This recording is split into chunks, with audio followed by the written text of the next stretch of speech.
ষষ্ঠ ইন্দ্রিয় বড্ড তীব্র, বিশেষ করে অন্যের ব্যক্তিগত জীবনের ব্যাপারে। সেই বহু পুরনো প্রবাদ বাঙালির সন্দেহ নাকি কখনো মিথ্যে হয় না, তা একবার অক্ষরে অক্ষরে প্রমাণ করে দিলেন সাকিব খান ও বুবলি। গত বছর এই যুগলকে আমেরিকায় একসাথে দেখা গেল। বাস অমনি ফেসবুকের গোয়েন্দা বিভাগ থেকে শুরু করে ইউটিউবের ডিটেকটিভ স্কোয়াড আর কমেন্ট সেকশনের বিশেষজ্ঞ পরিষদ একযোগে ফাইল খুলে বসলো। সবার রায় ছিল একটাই, ডাল মে কুছ কালা হে, বুবলি আবার মা হতে চলছে। অবশেষে বাঙালির সেই ভবিষ্যৎবাণী সত্যি করে 11ই মে পৃথিবীতে এলো সাকিব বুবলির রাজকন্যা শার্লিন খান। অমনি সোশ্যাল মিডিয়ায় শুরু হয়ে গেল এক উৎসব।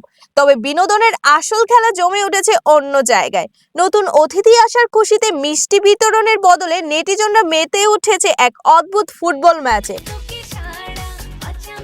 সাকিবের সাবেক স্ত্রী অপু বিশ্বাস বনাম বর্তমান বুবলি কার কটি সন্তান, তা নিয়ে চলছে 2-1 গোলের টান টান হিসাব নিকাশ। ট্রল প্রিয় পাবলিক তো বলেই দিয়েছে স্কোয়াড বোর্ডে 2-1 ব্যবধানে এগিয়ে বুবলি। কেউ আবার আশা ছাড়ছেন না, স্প্যানিশ ক্লাব রিয়াল মাদ্রিদের মতো নাকি অপুরো মিরাকল কামব্যাক হতে পারে। খেলা এখানেই শেষ নয়, পুরো ঘটনাকে ব্রাজিল আর্জেন্টিনার চিরন্তন লড়াইয়ের সাথেও তুলনা করতে ছাড়ছেন না নেটিজনরা, যেন সাকিব খানের জীবন একটা বিশ্বকাপ টুর্নামেন্ট। এইদিকে ম্যাচের এই উত্তপ্ত আবহাওয়ায় ডিফেন্ডার অপু বিশ্বাসও কিন্তু চুপচাপ বসে নেই। তিনিও মাঠ গরম করতে নিজের ফেসবুক পেজে জমকালো বিয়ের সাজে কিছু ছবি পোস্ট করে দিয়েছেন।